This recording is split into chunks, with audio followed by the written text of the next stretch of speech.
Ему будет предоставлена возможность еще раз высказаться в заключение, а после этого, о чем бы ни шла речь в этих дебатах, самое важное для вас, для меня и для миллионов и миллиардов людей, наблюдающих за этим в интернете, будут вопросы и ответы.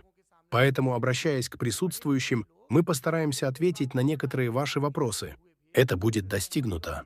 Есть 2-3 основные вещи, которые нам нужно помнить. Любые лозунги, выкрикиваемые с целью самовыражения, недопустимы. Нам не обязательно в этом участвовать. Это не веселье, потому что весь мир наблюдает, поэтому нам нужно сохранять единую точку зрения. Этот пример должен быть представлен перед людьми, которые, по их мнению, имеют как согласие, так и несогласие с мнением образованных людей. Мы можем продолжать общаться, соглашаясь или не соглашаясь друг с другом. Здесь сидит профессор университета Джавахарлала Неру Пурушоттам Агарвал, который на занятиях учил нас тому, что такое согласие. Очень важно иметь смелость и мудрость, чтобы не соглашаться, а также выражать противоположное мнение. Во-вторых, это не дискуссия о какой-либо одной религии. Это должно быть ясно всем. Речь здесь не идет о возвышении одной религии или принижении другой. Если кто-то ищет или пришел сюда с этой надеждой, я хочу вас заверить. Уверен, вы будете разочарованы. В этих дебатах слишком много религиозной символики. Эти двое, которые сейчас кажутся вам серьезными, они приятные люди. Мы встречались за чаем вчера вечером. Было очень весело. Между ними также состоялся разговор, и появилась фотография, на которой они обмениваются любезностями. Это доказывает, что эти двое людей гораздо приятнее, чем предполагает интернет-шумиха. Хотя он и не нуждается в представлении муфтий Шамаиль Надви, исламский ученый и педагог, он является основателем фонда «Вахиян» в Калькутте. Он окончил престижный колледж Дар-уль-Улум Надатул-Улама в Лакхнау.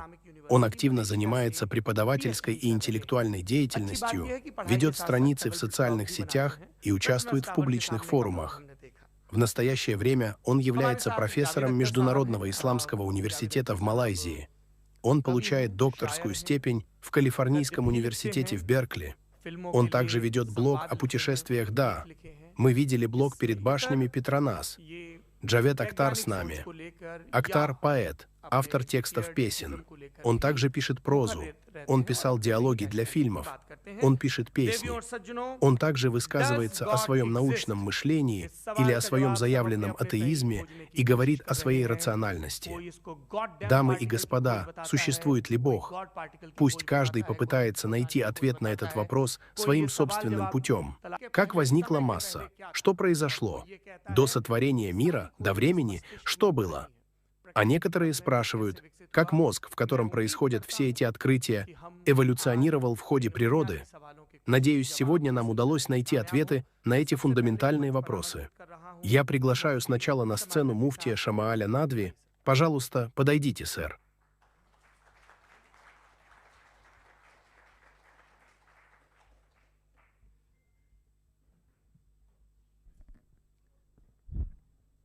Прошу вас начать говорить. Пожалуйста, переведите телефоны в режим подсветки или беззвучный режим. Проверьте еще раз.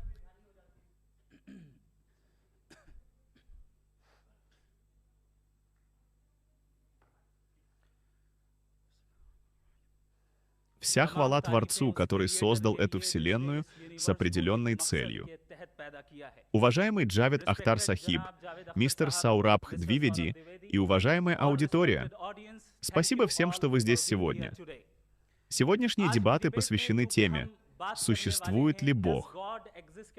Это такой вопрос, по которому для принятия решения могут использоваться разные стандарты. Поэтому в начале дебатов важно определить, какой стандарт здесь будет уместен, а какой нет. Первый стандарт, который, как я полагаю, уважаемый Джавед Ахтар Сахиб очень быстро выберет, это наука. Однако наука по своей сути не может быть стандартом для прямого доказательства существования Бога или для отрицания Его существования. Почему так? Это говорю не я. Это говорят люди, которые являются экспертами в науке. Национальная академия наук говорит, наука не имеет процедур для доказательства или опровержения существования Бога. Почему? Потому что наука имеет дело с эмпирическими доказательствами, а эмпирические доказательства относятся к нашему естественному и физическому миру, в то время как Бог — это не физическая и сверхъестественная реальность. Следовательно, нефизическую реальность нельзя проверять инструментом, предназначенным для исследования физической реальности. Поэтому в этих дебатах научные доказательства не будут приниматься ни для доказательства существования Бога, ни для его отрицания. Вторым стандартом могло бы быть откровение, доказывать через откровение, существует Бог или нет. Но и этот стандарт сегодня нерелевантен. Почему?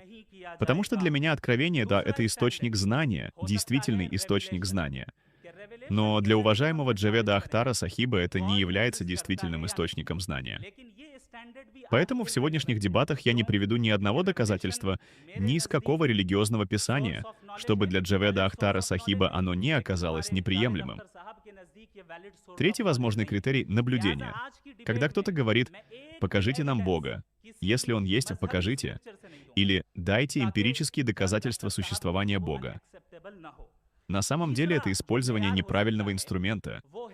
Это все равно, что если бы Джавед Сахиб потребовал от меня: «Муфтий Сахиб, докажите существование пластика с помощью металлоискателя». Но поскольку пластик не обнаруживается, делать вывод, что пластика не существует, неверно. Нет. Вы используете неправильный инструмент. Этим инструментом пластик не обнаруживают. Поэтому я считаю, что требовать эмпирические доказательства существования Бога — детское требование, и наш уважаемый Джавед Ахтар Сахиб давно уже перерос этот уровень. Остается только один стандарт — разум, логика, рассуждение. И именно по этому стандарту существование Бога будет доказано или опровергнуто. Но поскольку тема очень важная и чувствительная, логический аргумент должен быть окончательным, а не неопределенным, ясным, как «дважды два — 4», таким, который невозможно логически отвергнуть. Например, если мы скажем: «Уважаемый мистер Саурабх, человек, а все люди — сознательные существа. Следовательно, мистер Саурабх — сознательное существо». Это неопределенный аргумент или окончательный? Это окончательный аргумент. Он ясен, как дважды два — 4, и его невозможно логически отвергнуть. Так вот, если сегодня уважаемый Джавед Ахтар Сахиб приведет такой разумный и логический аргумент в пользу несуществования Бога, который будет окончательным, я заявляю, что обязательно приму его и серьезно рассмотрю. Но вместе с этим я заранее делаю прогноз. Ни один человек не сможет представить такой окончательный аргумент. Мы же представим доводы, и представим окончательные доводы, логические доводы, такие, которые весь атеистический мир не сможет опровергнуть. Давайте теперь рассмотрим пример. Простой сценарий. Прошу внимания всей аудитории. Мы с вами находимся на изолированном острове, таком, куда до нас никогда никто не ступал. И вдруг, идя по острову, вы видите перед собой розовый мяч, лежащий на земле. Первый вопрос, который возникает в вашем сознании: почему этот мяч здесь? Как он сюда попал? Почему он именно розового цвета? Он мог быть и другого цвета. Почему он именно такой формы? Он мог быть и другой формы. Естественно, вы придете к выводу, что существует кто-то, кто создал этот мяч с определенными свойствами и поместил его здесь. Потому что вы знаете, существование этого мяча не является необходимым. Он мог существовать, а мог и не существовать. А если бы и существовал, то мог бы быть в другой форме или другого цвета. Теперь расширяйте этот мяч, расширяйте, пока он не станет размером со Вселенную. Скажите, изменится ли вопрос из-за увеличения размера? Ни в коем случае. Вопрос останется тем же. Откуда появилась эта Вселенная? Откуда это появилось с конкретными свойствами? Почему появилось? Кто это создал? Эти вопросы остаются актуальными и тогда. Но если задать этот вопрос уважаемому Джаведу Ахтару Сахибу, а в целом любому человеку с атеистическим мировоззрением, откуда появилась эта Вселенная, то ответ будет либо аргументом от незнания, либо догматичным. Либо скажут: «Я не знаю, откуда это появилось, следовательно, Бога не существует». Это аргумент от незнания. Либо скажут: «Вселенная возникла сама по себе». Но тогда получается, что и тот мяч тоже должен был возникнуть сам по себе. Однако в случае мяча такое объяснение принято не будет, а в случае Вселенной принимается. Это, другими словами, можно назвать догмой. Второе, наш уважаемый Джавед Ахтар Сахиб обязательно приведет пример так называемого «бога пробелов». Он скажет, что в древности, когда гремела молния, люди приписывали ее одному богу. Когда шел дождь — другому, потому что у них не было объяснений. Но это не наше мировоззрение. Это вообще не наше мировоззрение. Потому что даже если мы узнаем процессы природных явлений, из этого никак не следует, что Бог не существует. Об этом, иншаллах, я скажу дальше. Вы также увидите, и я этого ожидаю, что уважаемый Джавед Ахтар Сахиб будет приводить эмоциональные аргументы. А это логическая ошибка, когда речь идет об установлении истины. Например, он скажет: если Бог существует, почему существует зло? А я утверждаю, что существование зла — это аргумент в пользу существования Бога, а не против Него. Потому что если Бог существует, мы все перед Ним ответственны. А если есть ответственность, то для ответственности необходимо существование зла. Без зла ответственность невозможна. А если ответственности нет, тогда мы спросим уважаемого Джаведа Ахтара Сахиба: почему в этом мире существует страдание? Если Бога нет, почему существует страдание? И что делать с теми людьми, у которых после страданий возникает стремление к возмездию, и которые ушли из этого мира? Разве все их страдания окажутся напрасными? Теперь вернемся к примеру с мячом. Если меня спросят, кто создал этот мяч или эту расширенную версию мяча, я отвечу: потому что Вселенная и все, что в ней есть, является контингентным. Контингентное означает то, что зависит в своем существовании от чего-то другого. Очевидно, что Вселенная контингентна. А если кто-то утверждает, что существует нечто во Вселенной, что не является контингентным, я прошу, покажите. Покажите, что именно во Вселенной не является контингентным. Мы посмотрим, мы тоже задумаемся.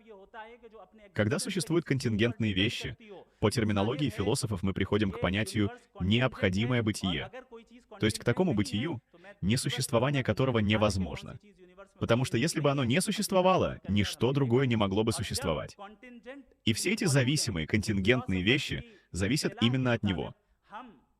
Теперь, если задать вопрос: кто создал эту сущность? Какова ее причина? А причина ее причины? И так бесконечно, то мы получаем бесконечную регрессию причин. А это логическая ошибка. Концептуально бесконечность возможна. Например, если считать числа 1, 2, 3. Числа бесконечны. Но я говорю не о концепции, а о практической реальности. Докажите на практике, что бесконечная регрессия причин в реальности возможна. Если она возможна, мы это примем. Приведите примерно. Если же она невозможна, остается только один вариант. То, что мы называем необходимым бытием. Такое необходимое бытие, которое является независимым. Потому что если оно будет зависимым, оно перестанет быть необходимым. Такое независимое бытие, которое вечно. Потому что если оно не вечно и имеет начало, то оно само становится контингентным. Такое бытие, которое обладает силой, потому что для актуализации контингентного необходима сила, для этого нужна сила. Существо, которое разумно и обладает знанием. Потому что эта Вселенная движется в строго определенной форме и по строго определенным законам природы, с предельной точностью.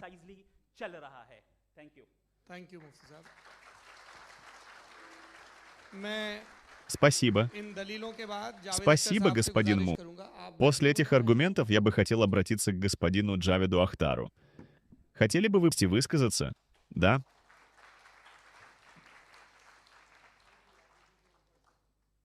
Прежде всего, я хотел бы сообщить муфтию одну хорошую новость. Мои знания в области науки весьма скромные. Так что пусть он не переживает по этому поводу.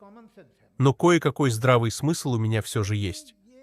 Смотрите, представление о Боге — это не что-то новое. Оно существует веками. Некоторые религии насчитывают 3000 лет, некоторые — 4000 лет.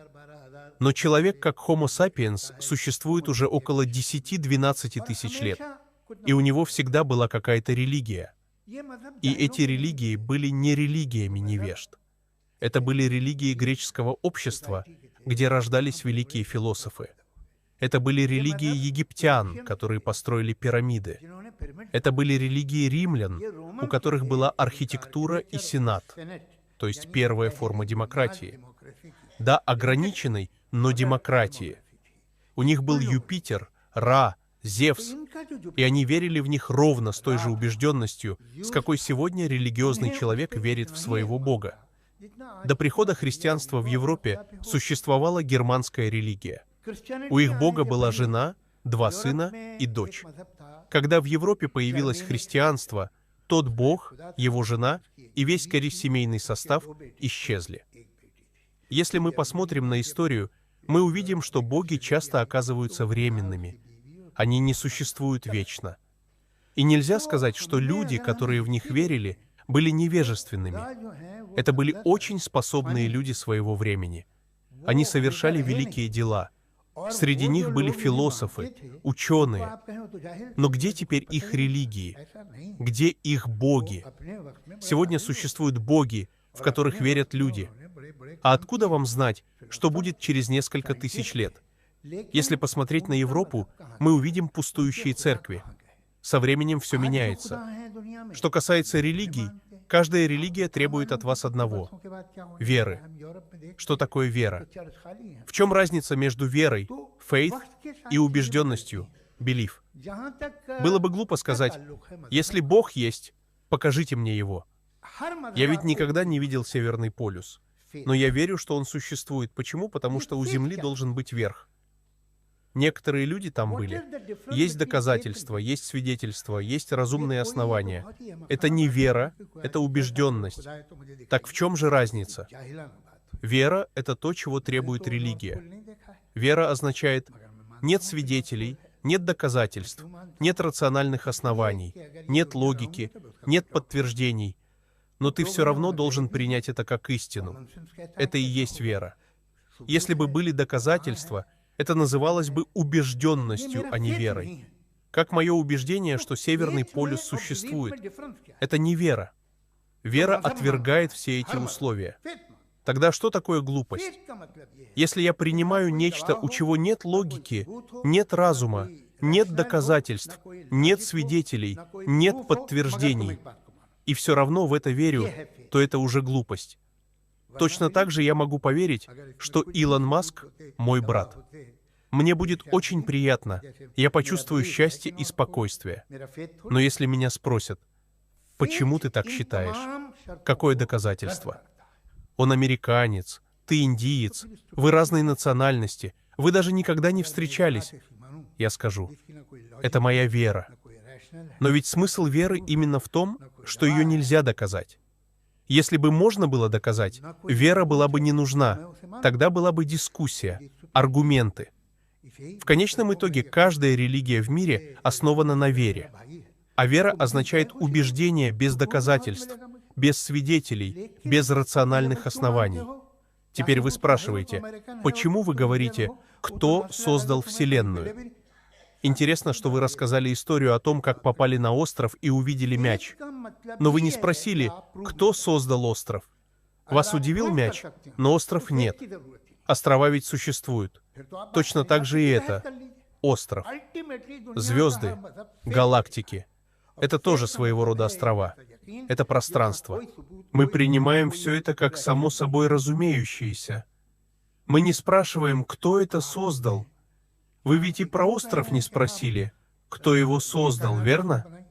Как произошло мое рождение? Было ли оно запланировано? Я был предназначен для рождения? Или я просто удачный сперматозоид, который случайно соединился с одной клеткой? Мое рождение — случайность. Случайность. А справедливость, которую вы называете справедливостью, вообще не имеет никакого отношения к природе. То, что вы говорите, однажды восторжествует справедливость. Справедливость — это человеческое понятие. В природе справедливости нет. Если лев съедает оленя, его за это не наказывают. Если приходит буря и вырывает с корнем зеленые деревья, ураган не отправляют в тюрьму. В природе нет справедливости. Поэтому и говорят, природе справедливость не нужна. Природа — единое целое. Если я скажу, Вот еда, которую я съел, повлияла на мои глаза. Еда ведь не будет наказана. Это просто система, которая так работает. Природа существует без справедливости. Справедливость — это человеческая концепция. Поэтому тот, кто говорит вам: «Я дам вам справедливость», это порождение человеческого разума. Это не природно. Это не небесно. Возьмем понятие движения по левой стороне дороги. Что это? Вся истина, вся добродетель, вся порядочность — это движение по левой стороне. Иначе что произойдет? Либо вы столкнетесь, либо случится авария, либо кто-то погибнет, либо будет пробка. Ложь, нечестность, взятки — это движение по неправильной стороне. Над этим нет ничего. Это мы создали. Так же, как создали левостороннее движение. Концепция справедливости наша. У нее нет связи с природой. Лев съедает оленя. Его сажают в тюрьму? Нет. Ничего такого нет. Поэтому, когда мировые религии обещают вам справедливость, из этого становится ясно, что это создано человеком. Этот образ не из природы. Некоторые говорят: природа и есть Бог. Но в природе нет справедливости. А вы обещаете, что после смерти справедливость будет. Если она будет, я буду очень счастлив. Но я не могу в это поверить. Потому что я не могу породить в себе веру. Сам факт того, что религии требуют веры, означает, что у них нет обоснования. Хорошо. Если религия существует в умеренной форме, любая она, возможно, формирует в человеке какие-то хорошие качества. Можно сказать, от нее есть такие-то и такие-то плюсы. Алкоголь, например, используется в большинстве лекарств. В Америке проводилось исследование, у кого самая большая продолжительность жизни. С одной стороны, те, кто вообще не пьет. С другой, те, кто пьет бутылку алкоголя. Самая высокая продолжительность жизни оказалась у тех, кто выпивает умеренно. По 2 бокала и ест. Но мы считаем алкоголь злом. Я тоже считаю его злом. Почему? Потому что есть вещи, у которых есть склонность к росту. Вот человек пьет молоко. Вы встретите его через 10 лет, он будет пить тот же 1 стакан. Он не пьет молоко с утра до вечера. Я не видел молочных алкоголиков. А алкоголиков видел. Это тенденция религии, она растет. Как растет рак? Как растет алкоголизм? Будут люди, которые используют ее правильно. Я уверен, что и наш муфтий один из них. Мне было очень приятно с ним познакомиться. Но сколько таких людей? Сегодня, если посмотреть на разрушение в мире, какую роль в этом сыграли люди, которые говорят, что верят? Религия, возможно, и не говорит им так поступать. Но когда они пьют религию, они начинают вести себя именно так. Если бы было чуть-чуть, возможно, это было бы хорошо. Но алкоголь не остается чуть-чуть. У него есть тенденция к росту. Если в теле есть 2-3 раковые клетки, человек еще здоров. Но эти клетки не остаются 2-3. Они размножаются. Господин Джавед, время вышло. Да, все. Мне, впрочем, больше и нечего было добавить. Теперь я приглашаю муфтия к ответному слову. Раунд возражений. Первый. У вас 6 минут.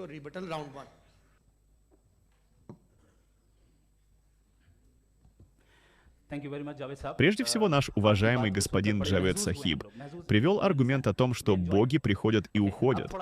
Одни считали богом Юпитера, другие — кого-то еще. Я же говорю, тот, кто считал контингентную зависимую вещь богом, ошибался, это не бог.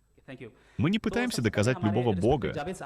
Мы говорим о необходимом бытии, о необходимой причине, которая вечна, безначальна и бесконечна. Мы не доказываем ничего иного. Второе. Он дал такое определение различия между faith и belief, которое, прошу прощения, впервые сформулировал не он, а Ричард Докинс. Я знаю, откуда это взято. С эпистемологической точки зрения вы не можете так разделять faith и belief. Faith может быть истинной и ложной. Belief тоже может быть истинным и ложным. Та вера, которая подкреплена логикой, разумом и доказательствами, это правильная вера. А о той вере, которую вы называете нелогичной, без оснований, здесь мы с вами на одной странице. Мы такую веру тоже не принимаем. Мы принимаем только ту веру, за которой стоят логика и доказательства. Поэтому сегодня речь не о различии между faith и belief. Хотите, называйте это верой. Хотите, убеждением. Сегодня вопрос в том, что есть истина. Истинная вера и ложная вера, истинное убеждение и ложное убеждение. Далее он задал вопрос. Если религия не глупость, то что тогда глупость? Я отвечу, глупость — это атеизм. Почему? Потому что если вы идете по дороге, заходите в сад и видите надпись из цветов «I love Javed Akhtar», и «Я правда люблю вас, сэр», то, увидев это, скажете ли вы: «Вау, какое природное явление»? Нет, это не природно. Это точный дизайн, за которым стоит дизайнер.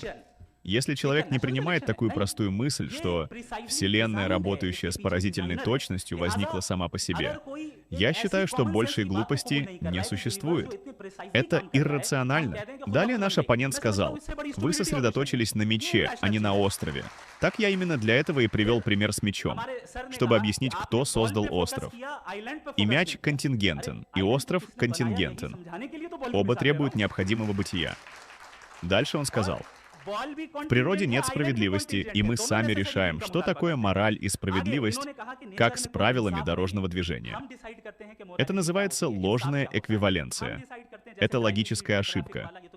Вы привели пример субъективной морали, правила движения, и пытаетесь навязать его объективной морали. Справедливость — это объективная мораль, а не субъективная. Если вы утверждаете, что в природе нет справедливости, и отсутствие справедливости — это нормально, тогда пусть природа остается природой. Но почему тогда мы так стремимся установить справедливость в мире? Это нелогично. Есть вещи, которые объективно являются добром или злом, а есть вещи субъективные. Субъективная мораль определяется общественным консенсусом или личными предпочтениями. Но объективная мораль, включающая справедливость, объективна, а не субъективна. Если вы скажете, что она субъективна, тогда мой вопрос такой. Если социальный консенсус признает волн, угнетение, правильным, вы его оправдаете. Далее он сказал: если выпить 2 бокала алкоголя, он имеет тенденцию к росту.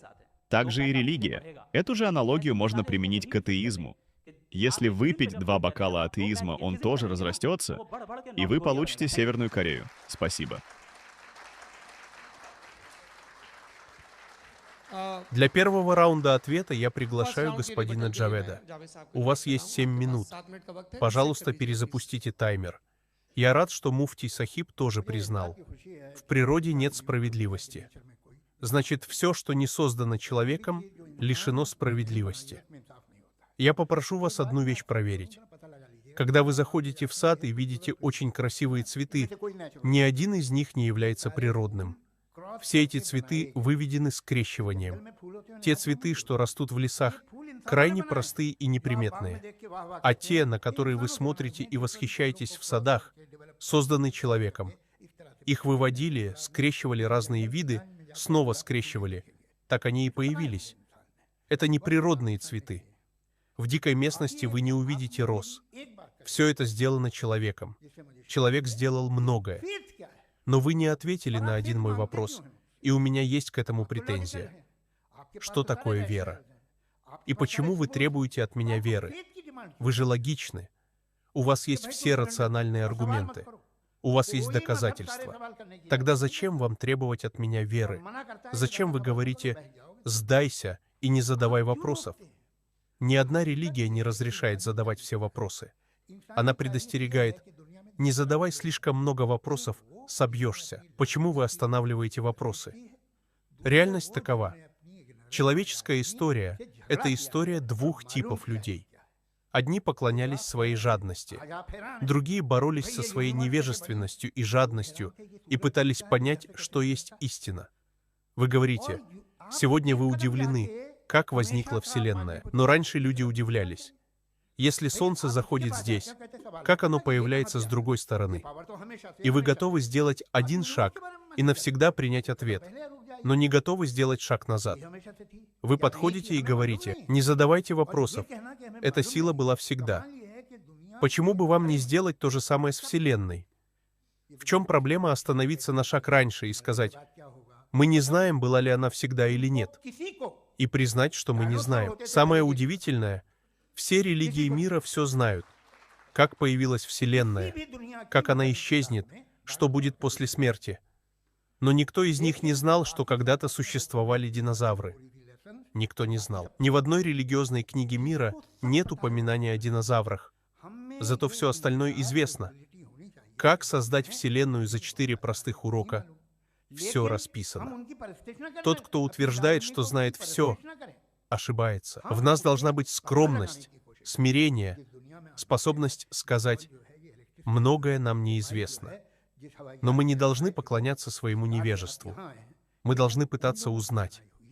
Мир, в котором вы сейчас сидите, этот зал, электричество, микрофон, самолет, на котором вы прилетели, машина, на которой вы сюда приехали, все это создано людьми, которые задавали вопросы. Комфортный мир, в котором вы живете сегодня, создан теми, кто задавал вопросы. И на каждом этапе эти вопросы объявлялись запретными, неправильными, опасными. Почитайте историю. Есть очень интересная книга Баттона о том, как религия исторически противостояла науке. Доходило до того, что они были против парового двигателя.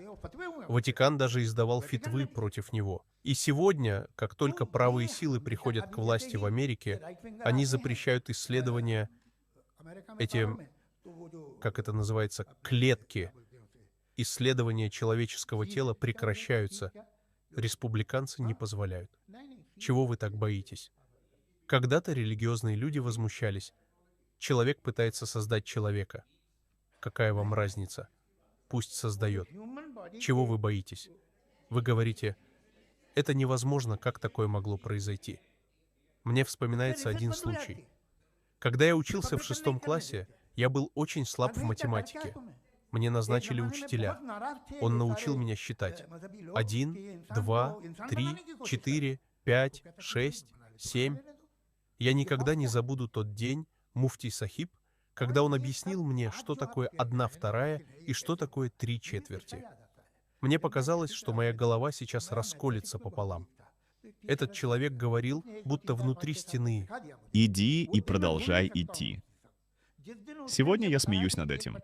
То, что сегодня находится за пределами вашего понимания и вызывает у вас изумление, придет время, и оно станет обыденным. Такова история человечества. Не делайте окончательных выводов слишком быстро. Проявите немного смирения. Что плохого в том, чтобы сказать «мы не знаем»? До каких пределов простирается Вселенная? С каких пор она существует и до каких пор будет существовать? Мы этого не знаем. А вы уже решили, когда она была создана. По вашим расчетам, около 14 миллиардов лет назад. А что Бог делал до этого? Тысячи, миллионы, миллиарды лет Он просто сидел молча, зевал, а потом ему пришла идея.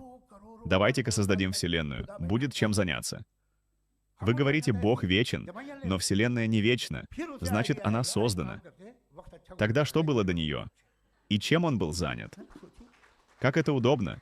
То, что мы только сейчас постепенно начинаем понимать, якобы уже знали 2500 лет назад, и вы в это поверили.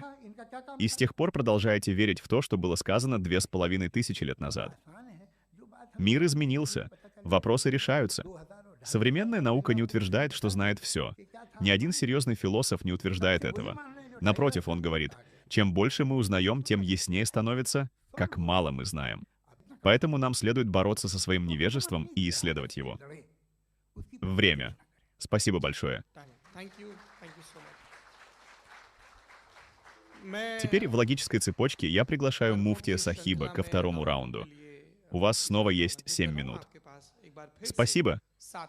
Господин Джавед Ахтар Сахиб многократно повторяет: «Объясните, что такое вера». Я уже объяснил. Вера бывает истинной и ложной. Но сегодня мы обсуждаем не веру, а истину и вопрос. Существует ли Бог? Истина, и Бог существует или нет? Какая из этих позиций истина? Называйте это верой или убеждением. Мне все равно. Вы сказали, что религия запрещает задавать вопросы. Если кто-то запрещает, это его проблема. Я не запрещаю. Напротив, вопросы нужно задавать. Через вопросы мы развиваемся, прогрессируем. Именно поэтому я здесь. Но вопросы будут не только к Богу, они будут и к вам. Вопросы будут не только к религии, но и к атеизму. Сегодня я задам вопросы, и надеюсь, вы на них ответите. До сих пор вы не дали ответа на аргумент контингентности. Вы сказали, почему бы не считать Вселенную вечной? Потому что логически невозможно, чтобы Вселенная была вечной. Вселенная — контингентная вещь. Она ограничена временем и пространством. Все, что ограничено временем и пространством, является контингентным. Все контингентное имеет начало. То, что имеет начало, не может быть вечным. Это элементарно. Вы сказали, в религиозных книгах нет упоминаний о динозаврах. К сожалению, я не видел упоминаний о динозаврах и в учебниках по математике. Значит ли это, что математика бессмысленна?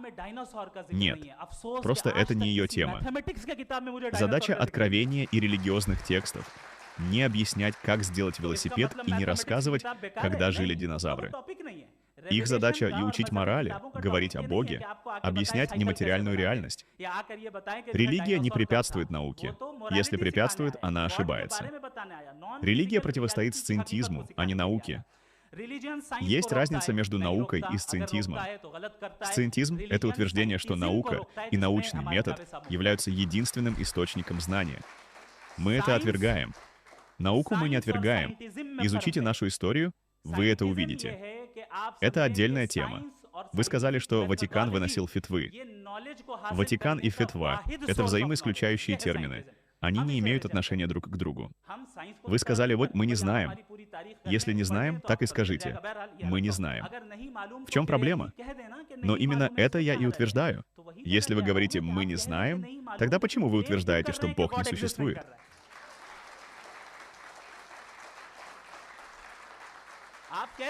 Скажите прямо, мы не знаем. Возможно, Он есть. Возможно, Его нет. Но вы делаете утверждение. В тот момент, когда вы говорите «Бога не существует», это уже утверждение. И тогда бремя доказательства лежит на вас, так же, как и на нас. И почему, я сейчас объясню. С философской точки зрения утверждением считается не только позитивное заявление. Пример. Если я говорю «в той комнате никого нет», я сделал заявление о знании. Если же я говорю «я не знаю, может быть, кто-то есть, может быть, нет», это не утверждение. Но если я говорю «там кто-то есть» или «там никого нет», в обоих случаях это утверждение. И в обоих случаях требуется доказательство. На нас тоже лежит бремя доказательства. Поэтому я и привел аргумент контингентности. Опровергните его. Далее он сказал, что Бог делал за 150 лет, за миллионы лет до создания мира. Хорошо. Я отвечу, учитывая ваше положение и уважение к вам. Иначе я бы даже не рассматривал такой вопрос. Слова «раньше», «позже», «до», «после» — это категории времени. А время началось после начала Вселенной. Поэтому вопрос, что Бог делал до создания Вселенной, логически некорректен. Это логическая ошибка. Вы спрашиваете о «до», в ситуации, когда времени еще не существовало. Такой вопрос неприменим к Богу. Теперь об аргументе контингентности, который я вам представил. Вы снова называете это «богом пробелов». Мол, раньше мы не знали, теперь наука объяснила. Я объясню на простом примере. Любой пробел, который наука заполнит, будет заполнен контингентной вещью, будь то сила, материя или энергия. Следовательно, наш вопрос остается в силе до тех пор, пока вы не дойдете до необходимого бытия. Бесконечная регрессия причин невозможна в реальном мире. Значит, где-то цепь должна остановиться. И там, где она останавливается, и есть Бог. Вы говорили еще, да, именно, где она останавливается, там Бог. Теперь пример. Есть автомобиль. Человек видит, как точно установлены колеса, как правильно расположен руль, как хорошо спроектированы сиденья, как точно и слаженно работает вся система. Очевидно, что кто-то создал этот автомобиль. И тут приходит господин Джавед и говорит: «Откройте капот. Здесь есть двигатель. Именно двигатель приводит машину в движение. Следовательно, никто машину не создавал». Это нелогично. Это иррационально. Вы объяснили механизм, но этим вы не отменили факт создания и наличия создателя. Заполнение пробелов контингентными объяснениями не уничтожает аргумент, а наоборот, расширяет наше понимание сложности системы. Раньше мы знали меньше, теперь знаем больше. И наша уверенность в том, что у машины есть создатель, только усиливается. То же самое и со Вселенной. Наука будет и дальше объяснять явления физического мира, потому что эмпирические доказательства относятся только к физической реальности. Но с помощью науки невозможно доказать метафизическую реальность. Использовать науку для этого значит применять неподходящий инструмент. Это все равно, что пытаться обнаружить пластик с помощью металлодетектора. Спасибо. Раунд аргументов второй. 7 минут. Прежде всего, я хотел бы сказать, вы утверждаете, что если Вселенной не было, то не было и времени. Как такая не было? Бог же был. Было существование Бога. А если Бог был, значит, было и что-то. Не может быть так, что не было вообще ничего. Ничего не было. Был Бог. Дальше. Вы говорите: докажите. У вас есть логика, у меня есть логика. Но это не моя обязанность доказывать, что Бога не существует. Бертран Рассел сказал очень точную вещь. Если я заявлю, что вокруг Марса летает фарфоровый чайник, то это не ваша обязанность доказывать, что никакого чайника нет. Это моя обязанность, потому что я сделал утверждение. Утверждения делают именно религиозные люди, что Бог существует. Почему я должен доказывать обратное? Пока вы меня не убедите, я это не приму. Это ваша ответственность, не моя. Второе. Вы говорите о пробелах. Но каждый раз, когда эти пробелы начинают бросать вызов религии, начинается скандал. В разные эпохи, в разных местах религия пыталась останавливать науку. Прочитайте книгу «Религия и наука». Она вам понравится. История науки и религии — это и есть история их конфликта. Теперь давайте подумаем. Если вера в Бога и религия действительно делают человека лучше, то давайте проведем простой эксперимент. Возьмите карту мира и отметьте регионы, где религия наиболее сильна. Латинская Америка, Ближний Восток, Дальний Восток, регионы Индии с высокой религиозностью. Отложите эту карту. Теперь возьмите вторую карту. Где больше всего несправедливости, репрессий, нарушений прав женщин, угнетения, диктатур? Карты будут одинаковыми. Так скажите мне, в чем польза этого метода? Если идея Бога — это инструмент, покажите результат. Даже у лекарства, которое продают на обочине дороги, указывают способ применения. А здесь никакой пользы. Все разрушенные страны, все жестокие общества совершают насилие во имя Бога. Правильно они поступают или нет? Мне все равно. Результат виден по применению. Вы, возможно, видели бутылку виски, красивая, с красной этикеткой, блестит на свету. Кому она мешает? Мы не любим ее из-за последствий применения. То же самое и здесь. Применение этой идеи было ошибочным всегда. Посмотрите на историю человечества. Посмотрите на современный мир. Посмотрите на Индию. Что происходит? Как это используется? Люди веры, справедливы ли они? Честны ли? Дают ли они людям справедливость? Становятся ли они лучше? Если это лекарство действительно полезно, я готов его принять. Но я не вижу никакой пользы. И еще одно. Если человек религиозен и при этом хороший человек, я очень его уважаю. Потому что, на мой взгляд, быть хорошим человеком, будучи религиозным, труднее, чем быть хорошим без религии. У всего есть предел. Можно бежать, но не бесконечно. Можно поднимать вес, но не бесконечно. Можно видеть далеко, но не бесконечно. Точно так же и с добродетелью. У каждого есть свой лимит добра. Если вы утром идете в храм и совершаете поклонение, выходя, вы чувствуете, что сделали нечто великое. Большая часть вашего лимита добра израсходована, но никому от этого нет пользы. Я же, если туда не иду, должен накормить кого-то, помочь вдове, сделать что-то конкретное. Религиозные люди тратят свой лимит добра на бесполезные действия. И если после этого в них еще остается хоть немного порядочности, тогда да, честь им и хвала. Мне нравится, что оба уважаемых участника соблюдают регламент времени и иногда даже завершают выступление раньше. Это был второй раунд аргументов. Теперь будет второй раунд ответов, а затем перекрестный допрос. Нет, сэр, ваш аргумент завершен. У нас в школьной программе есть рассказ Премчанда «Панч Пармешвар». Не волнуйтесь, ни один ваш раунд не будет пропущен. Теперь второй раунд реплик. Муфтий Шамал Надви Сахиб. На самом деле настоящая проблема заключается в том, что у господина Джаведа нет четкого понимания концепции Бога. Он сказал, если до Вселенной был Бог, значит, тогда уже было и время. Но время — это часть Вселенной. Мы верим в Бога как в необходимое бытие, и Он обязан быть вне времени, потому что Он — создатель времени. Если Он создал время, как Он сам может быть подчинен времени? Если Он создал пространство, как Он сам может находиться внутри пространства? Если Он изначально подчинен времени и пространству, тогда что именно Он создал?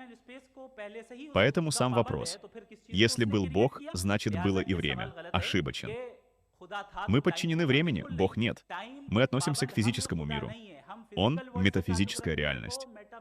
Далее он привел пример с летающим чайником и сослался на Бертрана Рассела. И вот здесь снова та же проблема. Мы не различаем разные категории вещей. Этот пример — плод воображения. А то, что я доказываю — логическая необходимость. Если вы хотите фантазировать, пожалуйста. Розовые слоны на Юпитере, единороги, все что угодно. Но какое это имеет отношение к Вселенной? Через воображаемые примеры нельзя опровергнуть логическую необходимость. Я говорю о первопричине, о необходимом бытии, без которого существование Вселенной невозможно. Далее он говорил, что наука бросает вызов религии и так далее. Но это не наша тема. Если я начну об этом говорить, мое время закончится. Наша дискуссия не об этом. Наше мировоззрение не враждебно науке. Мы критикуем сциентизм, а не науку. Я уже это объяснял. Далее он сказал, возьмите карту мира. Я это домашнее задание сделал. Я взял карту Ближнего Востока и карту Европы, религиозные регионы и либерально-атеистические регионы. И я обнаружил, что наибольшее количество изнасилований происходит именно там. Согласно отчетам ООН, 81% работающих женщин в европейских странах подвергались сексуальным домогательствам на рабочем месте. В странах Ближнего Востока этого не происходит. И это происходит не потому, что они отсталые, а потому что они религиозны. Далее вы сказали, что религиозному человеку быть хорошим труднее, чем вам. Это означает, что у вас есть стандарт добра и зла без Бога. Я предлагаю обсудить именно этот вопрос в формате диалога и отдельного сегмента. Большое спасибо. Это был второй раунд реплик. У вас есть 5 минут. После этого начнется перекрестный допрос. Если хотите, вы можете ответить на заданные вам вопросы уже в этом раунде.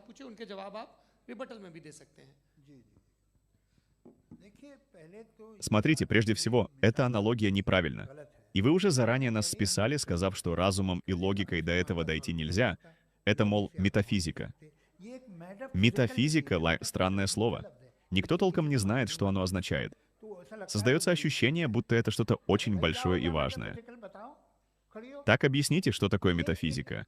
Это просто слово, которое можно вставить куда угодно. Если вы со мной спорите, не говорите мне метафизика. Говорите со мной логически.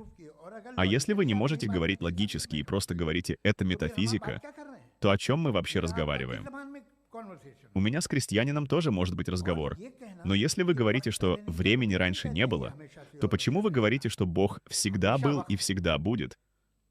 Всегда — это категория времени. Если времени не существует, то как может быть всегда? Вы говорите, он будет. Хорошо, я это отмечаю. Далее вы сказали, что там больше изнасилований. Но давайте посмотрим на мир, где существует абсолютная сила, где без его воли не шевелится даже лист, где он всемогущ. Так как работает этот мир? И что мы видим в этом мире? 45 тысяч детей младше 10 лет погибли в Газе. Дети умирают от голода, умирают от дифтерии. Дифтерия — странная болезнь. В горле начинает образовываться пленка, человек начинает задыхаться. Ребенок синьет. Ребенок бедняка, потому что... А ведь есть этот всемогущий владыка, абсолютная власть, который может сделать все. Поэтому вы и просите в молитвах: «Сделай то, сделай это». Значит, в повседневной жизни он вмешивается. Он это видит. И если он действительно существует, допустим, чисто для обсуждения, то когда я смотрю на мир, у меня в сердце не появляется к нему уважение. Что вы делаете? Вы всемогущий, вездесущий.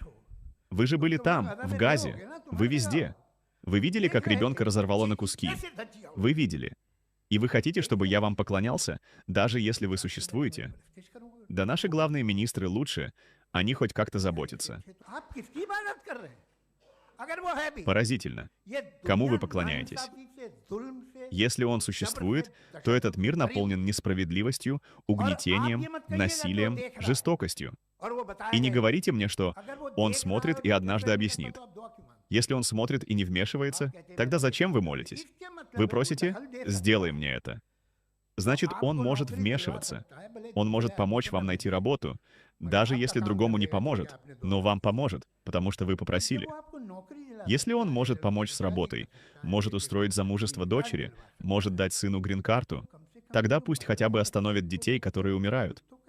Пусть сделает хоть что-то. Если у этого мира есть хозяин, всемогущий правитель, а мир такой, я бы предпочел, чтобы его не было. А если он есть, это стыдно. Спасибо. Дамы и господа, 2 раунда аргументов и 2 раунда реплик завершены. Теперь начинается самый важный и самый сложный раунд — перекрестный допрос. Здесь будет проверяться и благородство этих ученых. Мы выделили на это 16 минут. Первый вопрос вы хотите задать? Да, конечно. Возьмите микрофон в руки.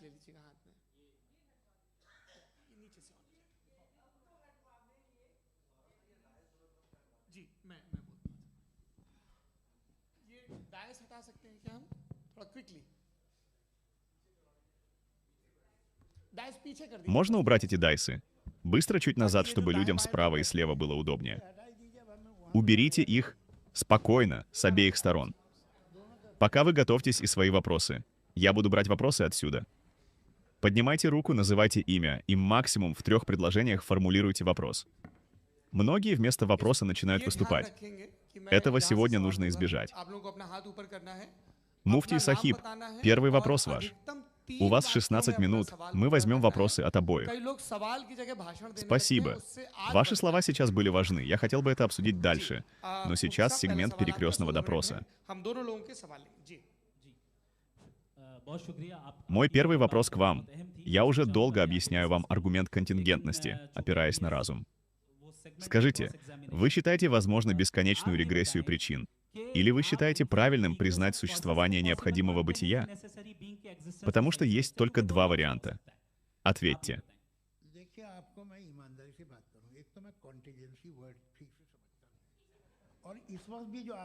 Я скажу честно, я слово «контингентность» понимаю не до конца.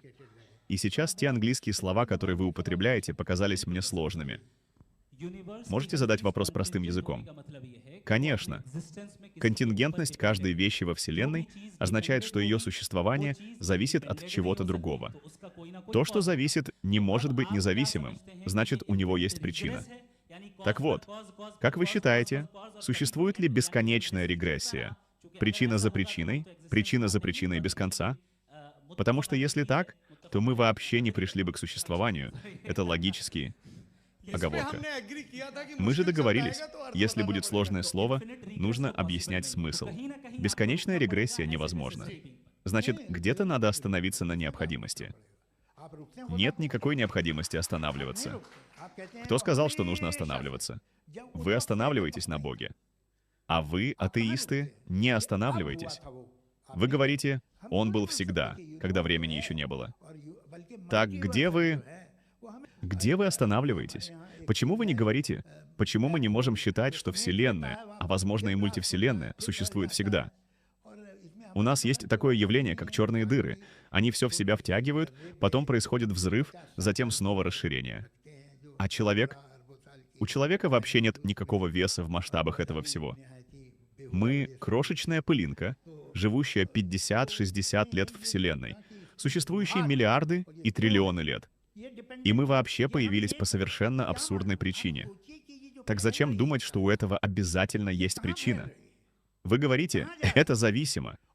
Мы это видим, но кто знает? Вы подумайте, это расширяющаяся Вселенная, куда она расширяется? Куда она идет? И почему она расширяется? Вы уже решили. Ее создали. Хорошо, остановитесь. Нам этого достаточно. Почему она расширяется? И какая Вселенная? Та, которую я вижу в телескоп, на расстоянии 2 миллиардов световых лет. Она вообще не имеет ко мне отношения. 2 миллиарда световых лет — это значит, что если я буду двигаться со скоростью 80 тысяч миль в секунду, то доберусь туда за 200 миллионов лет. Зачем все это нужно? Эта Вселенная ведь была создана ради человека. Ашрафуль Махлукат. Венце творения, не так ли? Так зачем все это? Эти термины мне непонятны. Да и понимать там, по сути, нечего. Говорят, что вся эта Вселенная создана ради человека. Хорошо. Пусть так. Но это не значит, что если вам неизвестна причина, то причина не существует. Это называется «я не знаю». И это действительно не моя обязанность. Рассел был прав. Вы отмахнулись от этого как от шутки. Мол, вы делаете утверждение, почему я должен доказывать, что оно неверно. Вы доказываете, что оно верно. Это не моя ответственность. Вы хотите задать вопрос муфтию Сахибу? Это же раунд перекрестного допроса. Вы раньше говорили что-то про веру? Я хотел бы спросить вот что. Бог, согласно религиям, посылал откровения. Не одной религии, а многим. Откровения разные. Где-то одни положения, где-то другие. Есть противоречия. Где-то что-то разрешено, где-то запрещено. Нельзя сказать, что у всех один и тот же моральный кодекс. Так в чем здесь дело? Иногда мне кажется, вот футбольный финал, миллионы зрителей на стадионе, сотни миллионов у экранов. Если бы в этот момент с неба раздался голос «Я Бог», все бы услышали. И по телевизору тоже. Вопрос был бы закрыт. Почему такая секретность? Почему нельзя дать твердое, очевидное доказательство? Вы говорите, как появилась Вселенная? Но чем это решает проблему? Я спрашиваю, как появился Бог? Почему я не должен этого спрашивать? Он же гораздо более разумен, чем Вселенная. Вы скажете, он был всегда. Хорошо, я приму. Второе, если он всемогущ, может дать работу, может удачно выдать замуж, может выиграть вам суд против соседа, он всем управляет. Так как он управляет этим миром, как вообще работает этот мир? Разве вас это не поражает? Или справедливость будет только после судного дня, когда ребенок, которого разорвало бомбой, уже мертв, тогда он получит справедливость?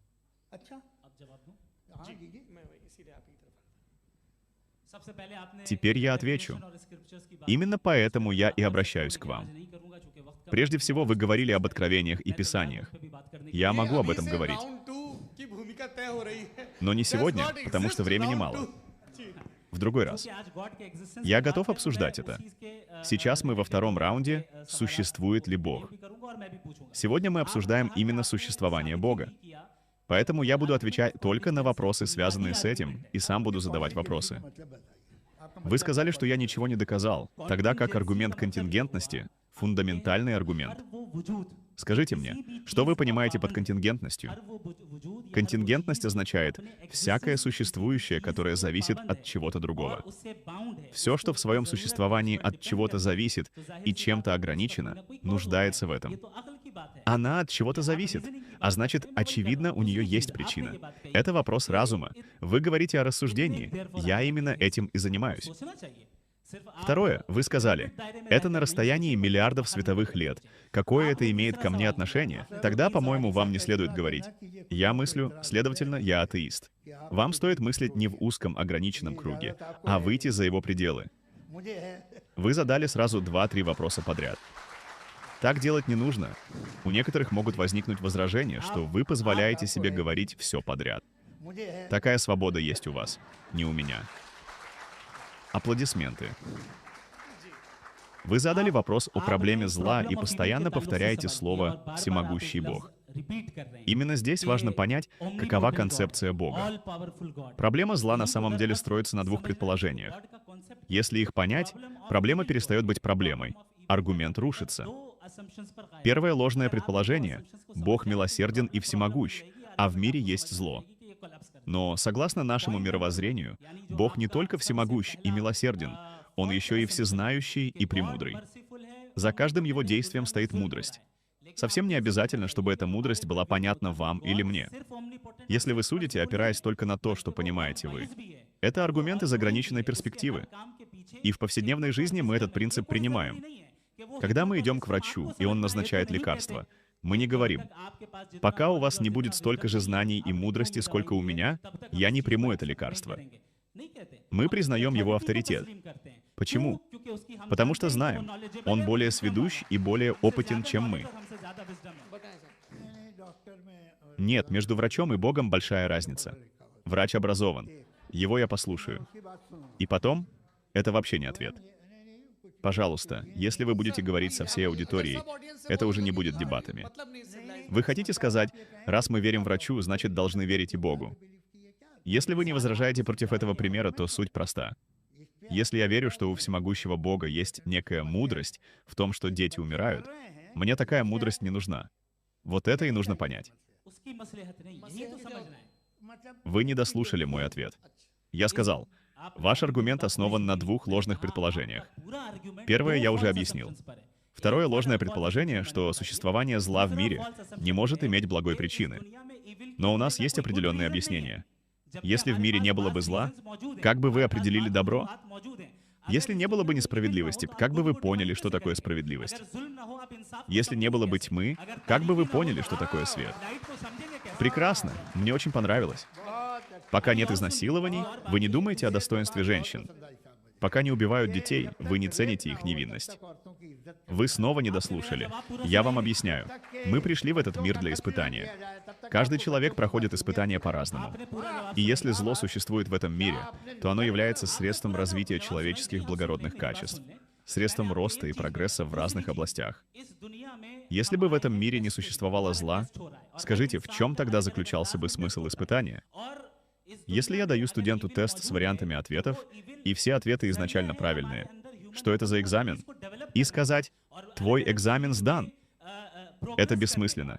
Если мы пришли в этот мир для испытания, значит, очевидно, что и добро, и зло должны существовать. Если и добро, и зло существуют, значит, зло тоже создано Богом. Да, создано Богом. Хорошо, отлично. Да, именно так. Но тогда получается, что большая часть происходящего в мире — зло. И тогда мне кажется, что Бог фактически оказывается на стороне зла, потому что его больше. Вы о чем говорите? Если у вас есть дом, где вы главный, или организация, которой вы руководите, вы будете держать в ней зло, чтобы доказать, что остальные хорошие. Разве не ошибочен сам аргумент? Пока не будет зла, хороший человек не будет выглядеть хорошим.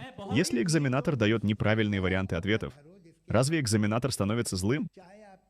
Тот, кто выбирает неправильный вариант, проваливается. Создатель создал возможность зла, но сам он не является злым. Дайте мне закончить. Создатель создал зло как элемент испытания, но зло возникает тогда, когда человек выбирает его. Тот, кто сделал нож, не виноват. Виноват тот, кто использует нож неправильно. А как тогда неправильно используют изнасилование? Изнасилование — результат свободной воли человека. Подождите, как это неправильное использование? Я объясняю. Зло в этом мире имеет разные формы. Одна из них — свободная воля человека. Если насильник совершает изнасилование, это не вина Бога. Это злоупотребление собственной свободной волей. За это человек должен быть наказан. И именно для этого существует ад. На этой планете действует 7 миллиардов свободных воль. Если один человек по своей свободной воле убивает меня, я умер по воле Бога или по воле этого человека. Бог создал систему свободной воли. Человек злоупотребил ею и убил другого. Кто несет ответственность за смерть? Этот человек. Но ведь вы говорите, что жизнь и смерть дает Бог. Это не противоречие. Бог создал систему жизни и смерти и систему свободной воли. Человек, злоупотребляя этой системой, совершает убийство, и он несет ответственность. Вы себе противоречите. Нет. 7 миллиардов свободных воль действуют на этой планете. Вы хотите, чтобы я смотрел только на Бога? А что делать с этими 7 миллиардами свободных воль? Именно они совершают разрушение, и разрушений много. Теперь я задам вопрос. Если Бога не существует, то как вы объективно определяете зло? Как можно определить зло объективно, без Бога? В мире есть два типа животных. Одни живут поодиночке, другие — группами. В любой группе, будь то фонд, клуб, политическая партия, организация, приходится устанавливать правила взаимодействия. Люди сами договариваются. Если люди договорятся, что изнасилование допустимо, вы это оправдаете? Нет. Но ведь ваша основа, что люди определяют зло. Нет, в мире есть группы, которые при определенных условиях считают изнасилование допустимым. Я не буду вдаваться в детали. Вы и так знаете. Вспомните ИГИЛ. Что они делали? Это не имеет отношения к Богу. Я задал простой вопрос. Как вы определяете зло? Вернемся к вопросу. Давайте держаться одной линии. Нужно выработать такие принципы, при которых базовая защита и базовые права были бы у каждого, и каждый чувствовал бы хоть какую-то безопасность. Это единственный способ существования любой организации, где больше одного человека. Так устроена жизнь. Если в системе начинается хаос, приходят разрушения, потери, катастрофы, возьмите обычную семью. Муж, жена, дети, родители, сестры, брат. Чтобы жить вместе, нужен порядок, взаимное доверие, забота друг о друге, помощь. Именно к этому вы и пришли. Вы говорите, люди решают, что правильно, а что неправильно. То есть большинство решает, что правильно и что неправильно. Хорошо. А если большинство, как в нацистской Германии, решит, что геноцид — это нормально, вы это оправдаете? В тот момент большинство людей на планете считало это допустимым. Так кто решает, общество или планетарное большинство? Тогда позвольте спросить, планетарное большинство сегодня верит в существование Бога. Почему вы не верите? Это перекрестный допрос, и на этом он завершается. Хорошо, что разговор был фрагментирован, чтобы снизить накал. Большинство людей на планете верит в богов разных религий, а вы — нет. Вы же сами говорите, что добро и зло определяет большинство. То есть, что решит большинство, то и будет правильным. Давайте тогда придерживаться именно этого формата, который вы сами задали. Я, со своей стороны, доверился достойным людям и задал первичную рамку модерации. У вас есть 5 минут. Это заключительная речь. После нее мы перейдем к вопросам из зала. Сначала заключительная речь Джаведа Сахиба. Таймер запущен. Большое спасибо. Наша тема — «Существует ли Бог?». Я готовился к этому разговору академически, очень серьезно. Я рассчитывал привести множество аргументов. Но из-за нехватки времени и того, что господин Джавед постоянно уходил в стороны, пришлось на это реагировать. По теме «Существует ли Бог?» я смог привести только один аргумент. Аргументов много, и они весомые. Но мой аргумент ни в одном раунде не был рассмотрен и не был опровергнут. Ни в одном. Речь идет об аргументе контингентности. Я много раз объяснял, что значит контингентность, но, похоже, это так и не было понято. Второе. Вы не представили ни одного четкого аргумента в пользу отсутствия Бога. Вы все время говорили о религии, но религия не была нашей темой. Вы дошли до ИГИЛ, но какое это имеет отношение к нашему вопросу? Мы их осуждаем.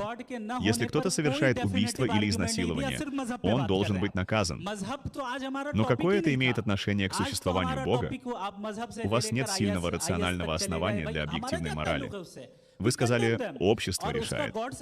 Тогда получается, что если Гитлера поддерживало большинство, он был прав? Вы ответили, нет, не общество, а планетарное большинство. Но планетарное большинство верит в существование Бога. Значит, у вас нет прочного основания для объективной морали. А если такое основание и существует, то это Бог. Это была заключительная речь муфтия Шамиля Надви Сахиба. Теперь заключительная речь господина Джаведа Ахтара. У вас 5 минут. Таймер сброшен. Смотрите, во всех религиях мира Бог определяется как всемогущий, вездесущий. Он справедлив, Он добр, Он любит тебя и так далее. Когда я смотрю на мир, Я не вижу здесь никакой высшей силы, которая реально работала бы ради благополучия человека, которая защищала бы слабых, помогала бы им, останавливала бы угнетателей. Я этого не вижу, ни в истории, ни сейчас. Если такая сила есть и просто наблюдает это как спектакль, тогда ее наличие или отсутствие равноценны. Второе. Когда вы говорите о контингентности Вселенной, я услышал это слово, но как только вы доходите до этого места, вы сразу капитулируете и говорите: очевидно, что у нее есть Творец, который в 10 тысяч раз сложнее самой Вселенной. И у вас нет возражений против того, что этот Творец вне времени существовал раньше времени. Время появилось гораздо позже. Вы готовы во все это поверить без каких-либо доказательств, без каких-либо рациональных оснований. Какова история религий? Вера в богов постоянно оказывалась ошибочной. Вы можете сказать, во времена Аристотеля все были невежественными, но они с той же уверенностью верили в богов, которых уже не существует. И этого тоже не будет. Запишите это. Признаки этого уже начинают проявляться в мире. Могла ли такая дискуссия состояться 100 лет назад? Нет. Но мы уже дошли до этой точки. Это не отдельная идея, это пакет. Нет такого человека, который просто верит в Бога. Всегда приходит целый набор атрибутов, правил, символов, требований, и они всегда создавали проблемы в обществе. Я предложу вам простой расчет. В мире есть 10 важных верований. Вы принимаете одно, 9 отвергаете. По этим 9 вы атеист. Религиозный человек тоже на 90% атеист.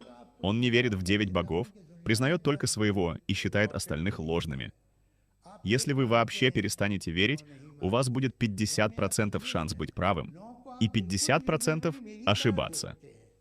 А если вы верите в одного из 10, у вас 10% шанс быть правым и 90% ошибаться. Отказавшись от веры, вы выигрываете 40% вероятности. Это устаревшая идея. Она исчезает. Возможно, не при моей жизни, но исчезнет. Все эти слова, метафизика и прочее, это почтительные ярлыки, придуманные людьми, которые не знали ни физики, ни реального устройства мира. Спасибо вам обоим. Теперь начинается последний раунд обсуждения темы «Существует ли Бог?» между муфтием Шамилем Надви и Джаведом Ахтаром. Теперь вопросы из зала. Поднимайте руки, я буду выбирать. Вопросы кратко. Первый вопрос — Мария Шаки. Муфтий Надви, я верю в Бога. Я сразу это обозначаю. Но есть вопросы, которые поднял Джавед Сахиб, и на них нужен ответ.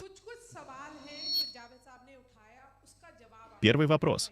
В Газе годами погибают маленькие дети. Если Бог милостив и всемогущ, почему они умирают? Второй вопрос. Если аргумент контингентности верен, почему даже все мусульманские страны вместе не могут спасти детей Газы? Если Аллах властвует над всеми, почему Он их не спасает? Спасибо. Очень важный вопрос. Я постараюсь объяснить это более ясно. Смотрите, есть два мировоззрения — атеистическое и теистическое. Дети умирают в обоих мировоззрениях. Но наше мировоззрение говорит, существует воздаяние.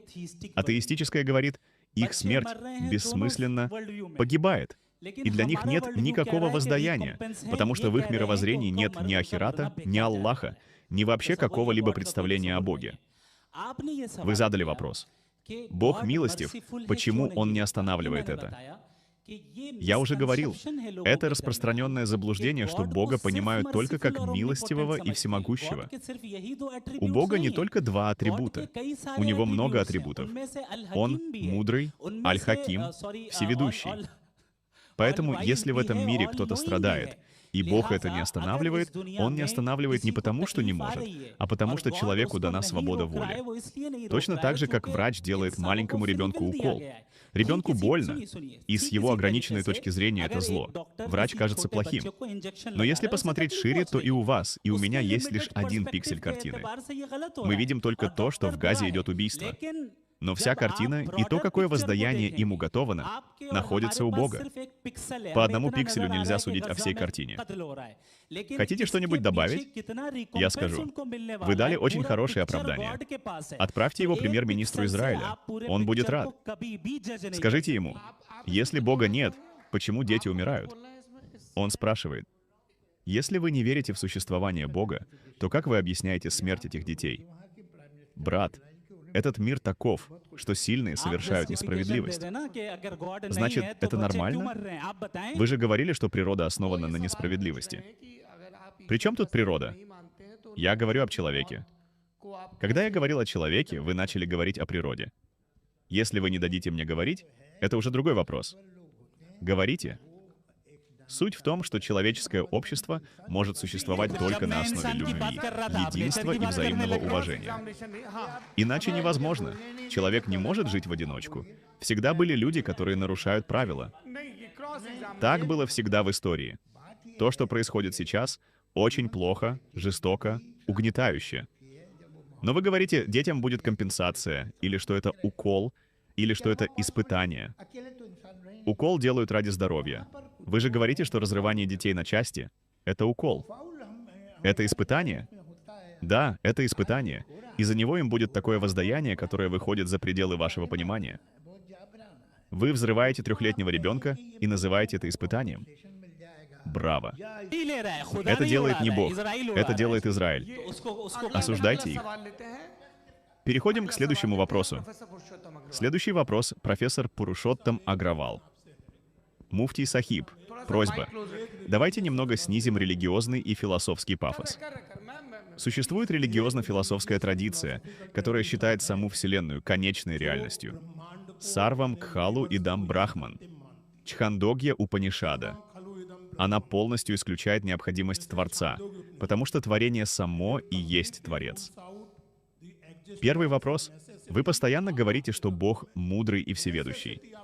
Если мудрость включает в себя терпимость ко всем преступлениям и жестокостям мира, то выходит, что если я по своей свободной воле противостою происходящему в Газе, я тем самым противостою воле и мудрости Бога. Потому что если происходящее в Газе — часть божественной мудрости, а я выступаю против этого, значит, я выступаю против Бога. Один вопрос. Вы уже задали 2, но дайте ответ хотя бы на эти 2. Сначала вы сказали, послушайте меня, что, по-вашему, все происходит как надо. Нет, не происходит как надо. Я объясняю, что происходит. Дайте мне закончить. Секунду, друзья, секунду. Дело в том, что мы заранее договорились о правилах, чтобы разговор был ограничен по времени. Вы делаете важную работу, но, заходя в кадр, вы нарушаете формат. Ладно, извините, просто сорвалось. Профессор задал вопросы. Ответьте на них, пожалуйста. И давайте все будем внимательнее. Вопросы коротко. Вы задали 2 вопроса. Первый. Вы сказали, что существует концепция, согласно которой сама Вселенная — необходимое бытие, что творение само является Творцом. Насколько это иррационально? Получается, что я существую и не существую одновременно. Это невозможно. Второе. Вы сказали, если в оккупированной Палестине убивают детей из-за свободной воли людей, а Бог это не останавливает, это противоречие. Я спрашиваю, на экзамене ребенок пишет неправильный ответ. Экзаменатор может остановить его, но не останавливает. Это противоречие или нет? Нет, это не противоречие. Свобода воли дана для испытания и ответственности. Если бы свободы воли не было, вы бы сказали, что нас сделали роботами. Вы неправильно представляете мою позицию. Я по своей свободной воле и по своей человеческой мудрости противостою тому, что происходит в Газе. И это правильно. Но это не означает, что я противлюсь божественной мудрости. То, что происходит в Газе, не является волей Бога. Это результат злоупотребления свободной волей людьми. Бог не приказывает этого. Он это запрещает. Вот в этом и проблема. У вас не ясен сам концепт. Но вы же приводили пример укола. Это был риторический пример, а не логический аргумент. Простите, последние 30 минут будут сложными. Теперь вопрос из зала. Дайте микрофон. Прежде всего, поздравляю обоих. Пожалуйста, представьтесь. Меня зовут Ясир Надим Аль-Ваджди. Я живу в Чикаго. У меня вопрос к Джаведу Сахибу об инфинитном регрессе. Гипотетический пример. Если вы поэт потому, что у вас был учитель-поэт, а у него свой учитель-поэт, и так мы уходим в прошлое без остановки, то, простите, вы никогда не могли бы стать поэтом. Но вы поэт. Вы существуете как поэт. Значит, где-то цепочка обрывается. Мой вопрос. Считаете ли вы бесконечный регресс причин логической ошибкой или нет? Ответьте «да» или «нет». Я не считаю это логической ошибкой, но моя проблема в другом. Если я это не считаю ошибкой, я продолжаю эту логику до конца. Вы же останавливаетесь в одном месте. Вы спрашиваете, как возник мяч, как возник остров, как возник океан, как возникла Земля, и внезапно на Боге вы ставите стоп. Вы больше не задаете вопрос. Если Он создал все это, значит, Он должен быть еще более сложным, так как Он возник. Вы этим вопросом уже удовлетворены. Он всегда существовал. Если вы принимаете, что Он всегда существовал, то примите и то, что Вселенная могла существовать всегда. В чем проблема? Тогда мы просто не появляемся? Почему не появляемся? Пожалуйста, дайте мне договорить. Как я уже приводил пример с поэзией, ваше стихотворение никогда бы не появилось, если бы цепочка причин продолжалась бесконечно. Мне кажется, концепция бесконечного регресса так и не стала понятной. Оставим это. Давайте двигаться дальше. Пожалуйста, соблюдаем порядок. Здесь присутствует Гаухар Раза Сахиб. Он тоже хочет задать вопрос. Включите микрофон снизу. Прежде всего, я хочу сказать, что мне стыдно перед детьми, убитыми в Газе, потому что их убивали при нашем молчаливом присутствии. Но еще больший стыд я почувствовал от того, что мне показалось. Муфтий Сахиб оправдывает происходящее. Я могу ошибаться, поэтому я задаю вопрос. Я также не согласен с Джаведом Сахибом, и поэтому вопрос адресую ему. Подождите секунду. Если аудитория будет сама вести разговор, то роль модератора исчезнет. Я прошу всех. Это дискуссия между двумя людьми. Муфтий Сахиб и Джавед Сахиб уже 1,5 часа излагают свои аргументы. Вы можете соглашаться или не соглашаться. Меня учили. В диалоге должна сохраняться возможность несогласия. Гаухар Сахиб, я вас уважаю. Вы написали выдающиеся книги, но моя просьба — задавайте вопрос, не переходя к комментариям. Иначе мы потеряем и время, и дисциплину. Я не согласен с Джаведом Сахибом, поэтому задаю вопрос ему. Вопрос такой. Джавед Сахиб много раз говорил, что в науке есть логика, а в религии логики нет. Мне кажется, что в религии тоже есть логика, но она устроена так, что в определенный момент вы останавливаетесь на концепции Бога. И дальше вопросы запрещены.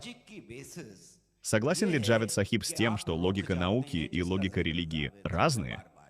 Есть 3 вещи. Наука, логика, рациональное рассуждение. И то, что логикой не является вера, догмат. Я не принимаю логику догмата. Объясните мне через рассуждение, через аргументы. Я готов принять. Что я потеряю? Но вера — это прими и не спрашивай. Я не могу так. Вы приводите научные аргументы, а потом в одном месте останавливаетесь на существовании Бога и сдаетесь. Я не готов капитулировать. Вот и все. Передайте микрофон дальше. Спасибо. Представьтесь, пожалуйста. Асим Ифтихар. У меня вопрос к Джаведу Сахибу. В своем заключительном слове вы сказали, что у религии нет будущего. Но я вижу исследование Оксфордского университета 2011 года, в котором участвовали 50 академиков.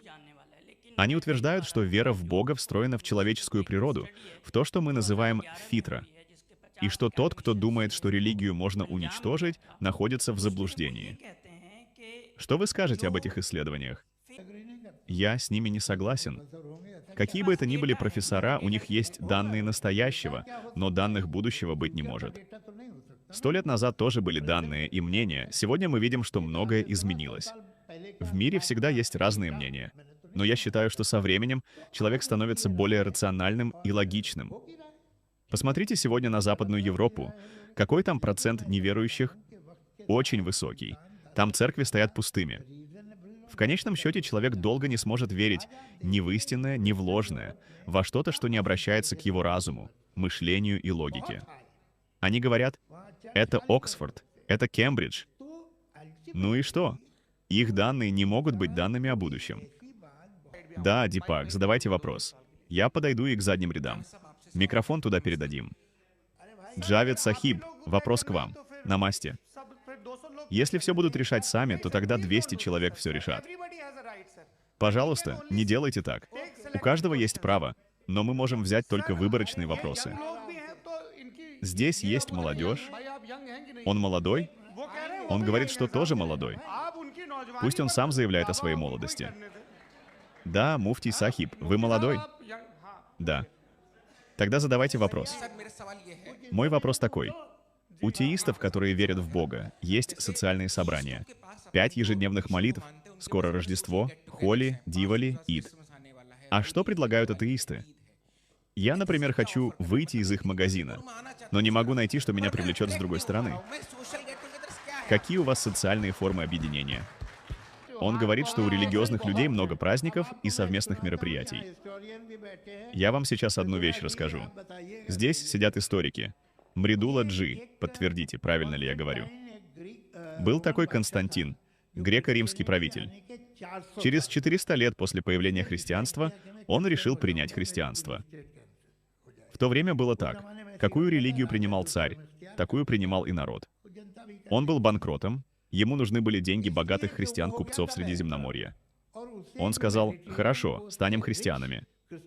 Он сказал своему визирю: «История такова. Мы теперь христиане». Хорошо, проблем нет. Но есть одна проблема. С 17 по 25 декабря проходил языческий праздник. Праздник солнцестояния. Главный день — 25-е. Если мы станем христианами, праздник исчезнет, детям будет плохо, народу будет грустно. Они очень любили этот фестиваль. Он спросил: «А когда родился Иисус Христос?» В апреле. Тогда перенесите его рождение на 25 декабря. Это исторический факт. Через 400 лет после возникновения христианства дату перенесли с апреля на декабрь, потому что здесь уже был праздник. Все эти праздники изначально не были религиозными. Каждой компании нужен отдел развлечений, чтобы существовать. Религии просто заимствовали светские праздники, сезонные, сельскохозяйственные, крестьянские, и придали им религиозный цвет. Они не возникли из религии. Посмотрите на нас. Мы счастливы. Мы празднуем Ид, мы празднуем Дивали, мы празднуем Холи, мы празднуем Рождество. Самая большая Холи в киноиндустрии Мумбаи проходит у нас дома. Самый большой Ид у нас дома. Это социальное наследие. Это не значит выбросить ребенка вместе с водой. Хорошее сохраняйте, плохое выбрасывайте. Да, здравствуйте. Мой вопрос к Надви Сахибу. Вы сказали, что Бог находится вне времени, что Бог настолько сложен, что человеческий разум не может его постичь, и что Бог дал людям свободу воли. Тогда зачем вы вообще тратите время, говоря о Боге? Разве нам не стоит говорить о том, как сделать общество лучше? Бог и говорит, как сделать общество лучше. Сейчас отвечу. Вы сказали, что Он не существует во времени. Нет, мой вопрос такой. Вы сказали, что Бог очень сложная сущность. Я не говорил, что Он сложный. Это ваши слова. Слово «сложный» не подходит к Богу. Почему? Потому что сложным называют объекты. А Бог не объект, который можно изучать приборами или в лаборатории. И пойти проверить в лаборатории. О, это очень сложно. Нет, это не двигатель автомобиля. Философски это необходимое бытие. Такое бытие, которое простое. Да, вы не можете полностью постичь все его мудрости и знать абсолютно все, потому что Он всеведущ, а вы нет. И не обязательно, чтобы Бог раскрывал вам все. Но мой вопрос был не об этом. Мой вопрос был в том, что если Бог настолько вне этого мира, что дал людям свободу воли, если у всех нас есть свобода воли, и если все, что происходит в обществе, решаем мы сами, тогда почему мы вообще не решаем сами? Нет, мы не решаем сами. Бог — Его сущность и Его существование, вне времени и пространства, но Он испытывает нас. И тот же самый Бог сказал нам, что можно делать, а что нельзя. Следовательно, мы будем следовать тому, что сказал Бог. Передайте микрофон женщине в очках, стоящей сзади. Да, сейчас подойдем. Я стараюсь охватить все стороны. Здравствуйте. Я не вездесущ и ограничен во времени, но стараюсь, насколько могу. Меня зовут Уджала. Я студентка Делийского университета и состою в студенческой федерации Индии. Мой вопрос к муфтию. Мы можем философски рассуждать о морали изнасилования, сидя в этом зале, но реальность такова, что в повседневной жизни женщины подвергаются изнасилованиям. И мы не можем смотреть на это только как на цифры, потому что во многих странах, где вы говорите, что случаев меньше, у скольких женщин вообще есть доступ к подаче заявления? Сколько женщин там работают, имеют свободу трудиться? В Европе эта свобода появилась. В Европе появились эти законы, поэтому мы сегодня можем об этом говорить. Вы сказали, что мы можем философски обсуждать это в закрытом помещении. Но что происходит на Земле в реальности? Там происходит очень неправильное, и женщины страдают. Я согласен. Происходит очень неправильное, и это неправильное нужно останавливать. И вопрос, почему это неправильно? Потому что у нас есть объективное основание морали, а у них нет. Я хочу сказать, что где бы ни происходило угнетение, где бы ни совершалось насилие над женщиной, где бы ни отнимали ее достоинство, где бы ни причиняли боль, и не только женщине, а любому человеку, против этого нужно вставать. И эта мораль пришла к нам от Бога. Иначе, как говорит Джавед Сахиб, большинство решает. Но большинство может меняться в любой момент. Возможно, у вас тут небольшое недоразумение. Если из моей фразы вышло такое значение, я отзываю эту фразу, это не было моим намерением, что большинство решает. Но вы это сказали. Я признаю, мы потом пересмотрим. Одну секунду, я объясняю. Разумный подход в том, что мы все внутри знаем, что хорошо и что плохо. Мы знаем. Даже те, кто делает зло, знают, что добро — это добро. И тогда возникает вопрос, откуда взялась эта мораль? Это уже перекрестный допрос. Да, мораль возникла из желания жить вместе, чтобы сосуществовать. То есть все, что скажут вместе, станет допустимым? Нет. Вы можете жить по правилам, только если у людей есть мораль, иначе будет хаос. Откуда вы это знаете? Мы видели, когда мораль разрушается, мы видим, что происходит. Почему мир вообще функционирует? Вы сейчас говорите об эпистемологии, а я говорю об онтологии. Я постараюсь свести эти позиции. Давайте перекрестный допрос позже. Сейчас вы лишаете аудиторию ее права. Пожалуйста, двигайтесь дальше. Да, подойдем и туда. Мое имя Лакхур Рахман. Я студент Олигархского мусульманского университета, и, насколько я знаю, сэр, вы также выпускник Олигархского мусульманского университета. Я тоже Соловей из того же сада. Да, сэр. Мне было очень приятно узнать, что я с вами встречусь. Мой вопрос такой. Позиция сэра Саеда Али, рахматуллахи алейхи, была в том, что существование Бога следует искать в пределах разума, а не полностью отрицать его. Сэр, как вы это определяете? Нет, это вы ему скажите. Нет, вопрос в том, что вы отрицаете существование Бога. Поэтому у меня возникает этот вопрос. Он же сказал, одну секунду. Сэр Саед ведь сказал, что разумом нельзя доказать существование Бога, верно? Он сказал, что можно, и сегодня это было сделано. Искать или доказывать — это разные вещи. Нет, разумом это невозможно. Разве не это вы сказали? Разумом возможно. Но вы же говорите обратное. Послушайте, молодой человек, такая выдающаяся университетская традиция. Эй, послушайте меня. Говорите в микрофон, чтобы миллионы людей, которые смотрят, слышали. Дайте микрофон. Мой вопрос был таким. У сэра Саеда был свой подход. Искать существование Бога в рамках разума, а не полностью отрицать его. Как вы это определяете? Как вы это объясните? Я хочу это понять. Вы ведь тоже выпускник Олигархского мусульманского университета. Я, оставаясь в пределах разума, очень долго искал. И не нашел. Да, дайте микрофон женщине в очках.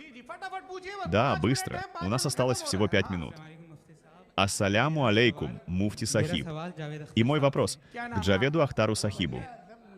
Как вас зовут? Фаиз. Фаиз. Задавайте вопрос. Мой вопрос такой. Сейчас атеисты используют аргумент проблемы зла против теистов, правильно? Что в мире так много зла, и если есть всеблагой Бог, почему Он это не останавливает?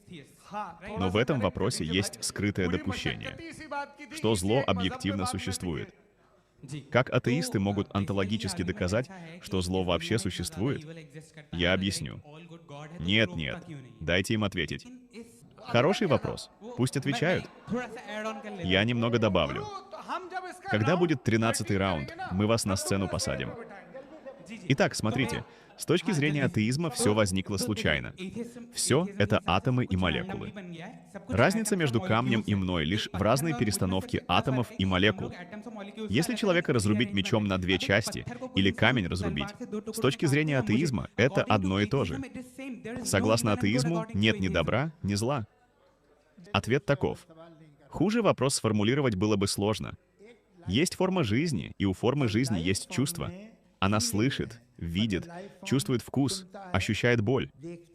Эта чувствительность есть и у животного, и у человека. Если ему причиняют боль, он страдает. У камня нет чувствительности. Поэтому вопрос, если камню не больно, когда его режут, почему человеку больно, это некорректный вопрос. Садитесь. Да, следующий вопрос.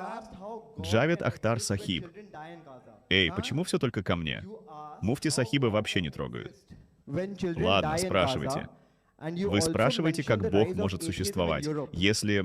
Вы спрашивали, как Бог может существовать, когда дети умирают в Газе. Да? Вы также упоминали рост атеизма в Европе. Но те же самые события приводят и к тому, что многие атеисты и неверующие обращаются к вере. Как вы интерпретируете это противоречие? Когда страдание одних отталкивает от Бога, а других, наоборот, приближает к вере? Я вам скажу одну вещь. Мир нигде не идеален. Везде есть недостатки, слабости, изъяны. Но если честно посмотреть, где человеку в целом живется лучше? Где у обычного гражданина есть права? Где он может говорить, работать по собственной воле, выражать свое мнение, критиковать власть, говорить против находящихся у власти, против капиталистов? Вы это увидите в скандинавских странах, в Западной Европе. Я не говорю, что там все идеально, тогда совсем нет. Там тоже много проблем. Идеального места не существует. Но посмотрите на Латинскую Америку, посмотрите на страны Персидского залива. Там, возможно, говорят, что изнасилований нет. А зачем насиловать? Там можно купить и держать дома. Зачем насиловать на улице? Но слушайте, реальность такова. Там у человека нет свободы слова, нет свободы выражать мнение. Это был последний вопрос к муфтию Сахибу. Да, передайте микрофон женщине. Спасибо. Меня зовут Маниша, я приехала из Харьяны. Я хочу задать вопрос муфтию Сахибу.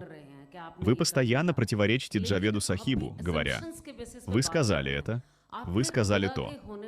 Но вы и сами говорите, исходя из допущений. Какое доказательство вы представили существования Бога? Оставим в стороне, кто атеист, кто нет. Второе. Вы сказали, что человек использует свободу воли. Но получается, что Бог дал людям разрешение использовать эту свободу воли в самых отвратительных, самых ужасных формах. Вы верите в свободу воли? Да, верю. Тогда у вас нет объяснения тому, почему человек может использовать свободу воли для зла, прожить хорошую жизнь и уйти безнаказанным. В нашем мировоззрении тот, кто делает зло, получит воздаяние, а тот, кто делает добро, получит награду. Свобода воли дана на ограниченный срок. Это не значит, что человеку позволено делать что угодно всегда. Настанет момент, когда экзамен закончится, и будет объявлен результат. Во время экзамена вам не подсказывают силой. У меня один вопрос к муфтию Сахибу.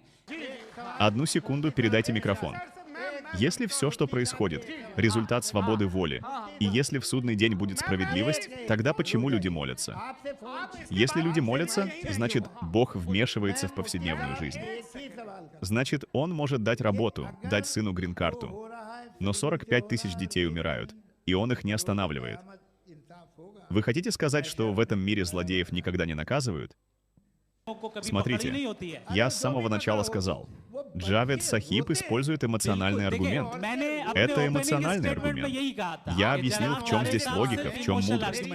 Я обращаюсь к вам, уважаемые дамы и господа, чтобы напомнить, нужно сохранять порядок. Время было определено, и оно вышло. Вы все очень терпеливо слушали. Я вам всем искренне благодарен. Если оба уважаемых участника захотят, мы можем провести второй, третий раунд этой дискуссии.